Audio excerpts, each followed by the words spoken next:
Anonymous in Arcadia, California. You are next listening on 9:30 a.m. Immaculate Heart Radio. Anonymous, you are on with Jimmy Akin. Hello, yes. I actually had one question that I had forgotten, but I just remembered. So I technically have two questions, but they shouldn't take that long if I could try to Let's ask them. get to them First, so they'll take even less time. all right, thank you. The first one is, I'm approaching a 25-year anniversary. Congratulations. And is it? Oh, thank you very much. Is it necessary to renew your vows? Is it supposed to be done in the context of the Mass, or is it just something optional? How does that work? Well, it would be so tempting here to briefly deceive you and tell you that you have to or your marriage expires. But no, marriage is a for-life thing, and so when you first validly exchanged your vows back at the beginning of your marriage, you were married for life. So there's no renewals necessary, no additional fees or surcharges, no new subscriptions, nothing like that. You're already married for life.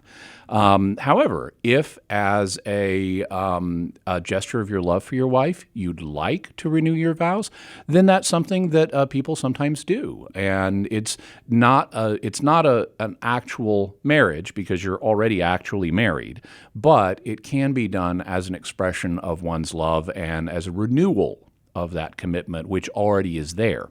So it's something you can do. It is not, to my knowledge, usually done in Mass because it's not an official liturgical function, and so there's no provision for it in the texts of the Mass. But it's often done in churches. In fact, if you go to Cana in Israel, where Jesus was at the wedding of Cana, and you go to the Catholic Church there, it's very common for visiting Catholic pilgrim couples who are married to renew their vows right there. And it's typically done by a priest, and your priest in your parish potentially could do it. I would suggest just, if you're interested in it, saying, my wife and I are coming up on this anniversary. We'd like to renew our vows. Is there a way we could do that here? Could you do it, or could you recommend someone to do it? And see what your priest says. Okay. What's your other question? Thank you very much.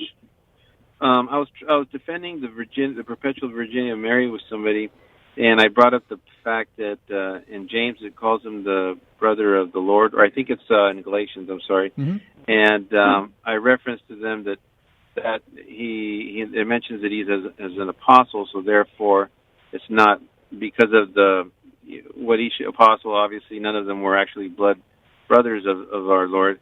That it was clearly indicating, that it wasn't his brother. But they came up with this notion that there's actually three James. Mm-hmm. The two James in the list of the apostles, and then there's a third one. This is the brother of the Lord. Is that even accurate, or is that a new invented scholarship? Or? That is the standard understanding among most scholars today. There has been a counter tradition proposing that one of the 12, who is named James, the son of Alphaeus, is also the James known as the brother of the Lord, and that has been advocated by various people in church history. It's a respectable view. It's possible. Personally, I'm disinclined towards that because if you read in the Gospel of John, John says that during the time of his ministry, Jesus' brothers did not believe in him. And so even though they later came to believe in him, they didn't when he was actively ministering. And since the apostles were with Jesus during the whole course of his ministry, that would suggest that none of the apostles were Jesus' brethren. And they may have had more distant relations, but the ones that the New Testament talks about as Jesus' brothers don't, to my mind, at least the evidence doesn't fit well with the idea that any of them were among the 12, especially James, because James is the one who's named first. Whenever we get a list of the Lord's brothers, that would indicate he's the oldest. And if the oldest of his brothers believed in him, then we would expect that that John would note that because he would be the most influential of all the brothers. And so if John simply says, as he does, that his brethren didn't believe in him, then that would seem to include the eldest brother, who is James. So that's what I'd have to say about that. An alternative understanding of who this James is that he was not a half-brother through Mary, but a step-brother through Joseph. That's actually the earliest understanding we have on record of who he and the other brothers were, that they were stepbrothers through Joseph.